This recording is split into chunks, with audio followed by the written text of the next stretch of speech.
他来到冰天雪地的北极，每天起床后的第一件事就是来到这里铲雪，直到露出下面黑色的泥土才肯罢休。就连一块很小的白色石头他都不肯放过。这样做只是为了让黑色在这里看起来更加显眼，因为这是一个巨大的 SOS 求救标志。他已经被困在北极3年了。男人每天就重复做3件事。第2件事则是来到陷阱这里看看今天的收获。因为没有鱼饵，所以空军是常有的事。但就在这时，旁边的另一个陷阱发出了激烈的碰撞。他赶忙跑了过去，慢慢的将丝线提了上来，是一条北极特有的鲑鱼。捕到猎物，男人脸上却没有一丝的喜悦。这样的食物他已经吃了整整3年了。因为没有火源，所以每次他都只能吃鲑鱼刺身。在外面这可能是价格昂贵的美食，但对于男人来说却像是在嚼蜡一般。等补充完体力后，一旁的闹钟也在这时响了起来，这是在提醒自己要去做第3件事了，那便是带上无线电外出寻找信号，而且每次都要换不同的地方，因为受地磁的影响，能够搜寻的范围极为有限。或许只有信号源来到他面前，机器上的绿灯才会亮起。这便是男人一天的生活。但他除了要面临北极恶劣的环境考验外，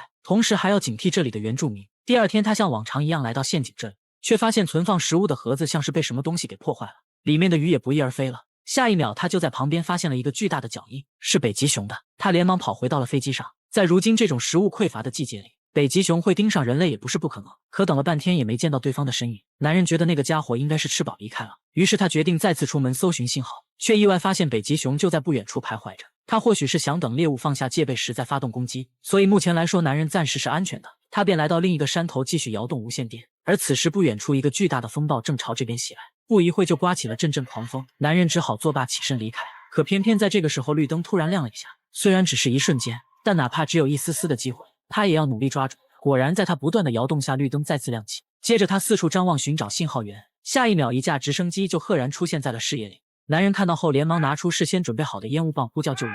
好在这里是白茫茫一片的北极，因此上方的烟雾变得更加显眼了。对方很快就发现了他，看到飞机正掉头朝这边驶来，他开心极了，3年以来第一次露出了笑容。正当男人以为自己可以得救了时，命运再次跟他开了一个玩笑。因为受刚刚风暴的影响，直升机根本就无法再前进分毫，接着就开始发生剧烈颠簸，不受控制的朝着反方向飞去。男人还以为对方是不打算救自己，却不料下一秒他就径直撞向了地面。他怎么也没想到，好不容易有了逃出去的机会，竟会发生这样的意外。但眼下不是伤心的时候，救人才是最要紧的。男人赶忙来到了事故现场，等他把驾驶员拖出来时，对方早已经没了呼吸。万幸的是，坐在副驾驶位的女人还活着，不过她的肚子却被划开了一条长长的伤口，虽然没有伤及到要害，但若不及时处理，也很有可能会因为伤口感染而死。男人赶紧在飞机上翻找起来，希望能有相关的药物。好在找到了一个医药箱，不过里面的东西也只能暂时缝合一下伤口而已。想要彻底得到救治，就必须前往医院。可这里是荒无人烟的北极，根本就不会有医院。女人也一直处于昏迷状态，感受到她的心跳，男人也暂时放下心来，便又开始在飞机上翻找起来，看有没有能用到的东西。运气不错，他发现了2根探照棒以及一份地图，这可是好东西。有了地图，或许就可以找到科考站了。更幸运的是，他还发现了一桶泡面，这对于男人来说可是难得的美食。他拆开包装，二话不说就塞进了嘴里，细细的品尝着，感受着来自方便面的芳香。吃完之后还要仔细的回味一番。等享受完美食，他决定先将女人带回去。临走时还不忘在飞机上留下求救信息。回到家后，他先是拥抱了一下女人，慢慢感受着来自同类的气息，这也让他孤独的生活有了一丝慰藉，同时也给了他活下去的动力。毕竟一个人独自生活了这么久，见到异性难免会把持不住。想谈恋爱的兄弟，是不是身边总遇不到满足你要求还对你心动的女生？去牵手啊，不怕提要求，要求越多帮你找得越准。找对象就用牵手。他让对方尝试握紧拳头，感受到他手掌上传来的力量，男人这才放心下来。I'm sorry。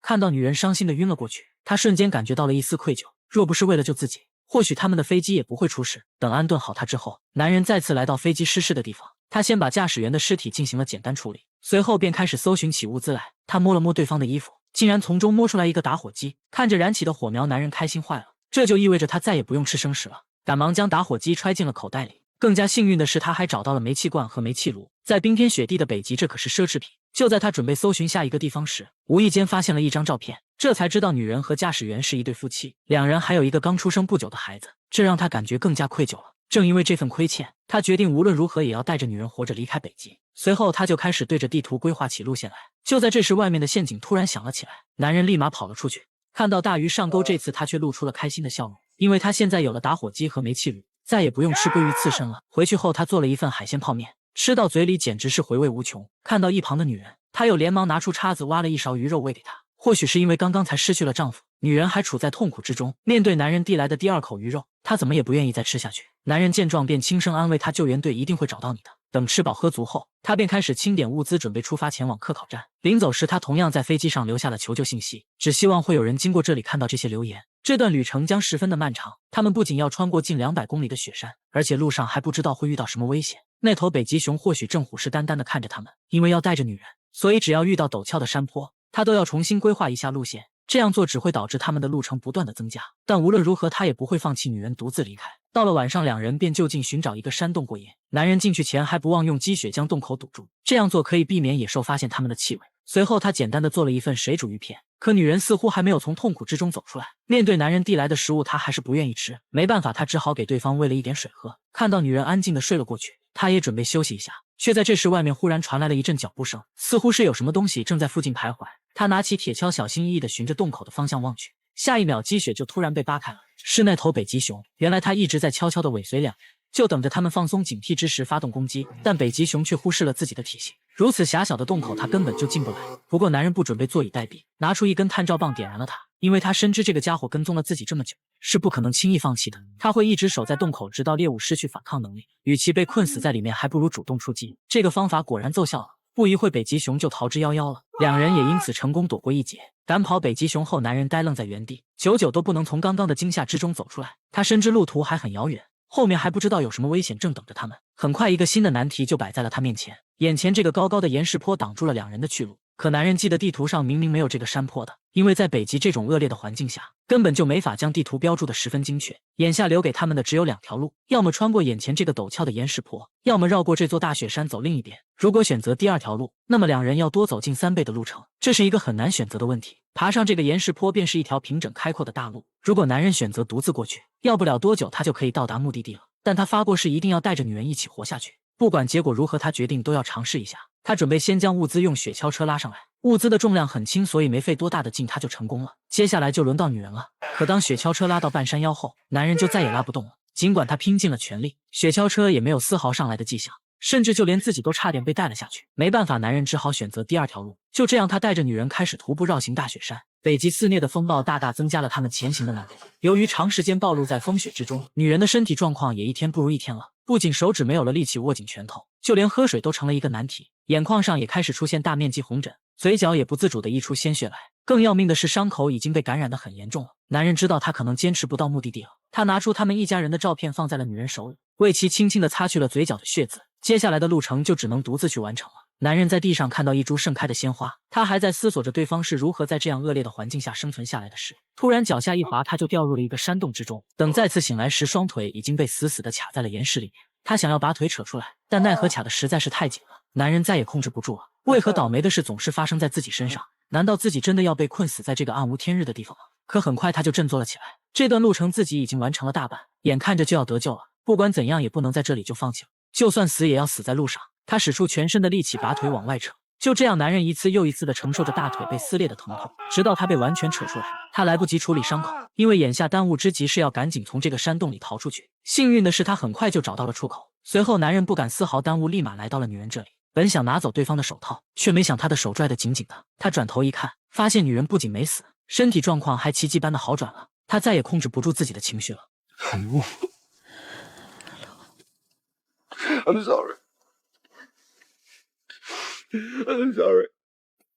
男人决定不管以后发生什么事，只要对方还有一口气在，他都不会放弃。他用冰雪简单处理了一下伤口后，便一瘸一拐地带着女人重新出发了。虽然不知道前方还有多少坦途，但男人始终相信光明终将照亮他们。经过10几天的艰难跋涉，他们终于成功地绕过了这座大雪山。男人丢掉所有物资，准备拼尽最后一丝力气。就在这时，一架直升机赫然出现在了视野里。他不敢相信眼前的一幕，赶紧跑了下去，拼命地将雪橇车和女人一起推了上来。紧接着便立马开始呼叫救援。男人拿出了最后一根探照棒，用尽全身的力气挥舞起来，但他的求救声在这雪山之中显得是如此的渺小，不等对方听到就消散在了空气之中。他深知现在两人都受了伤，是不可能来到科考站的，这架直升机是唯一的机会。他点燃了身上的棉袄，势必是要赌上自己的全部。可是直到衣服被焚烧殆尽，对方最终也没有发现两人。看到直升机消失在大山之中，男人抱着女人绝望的失声痛哭。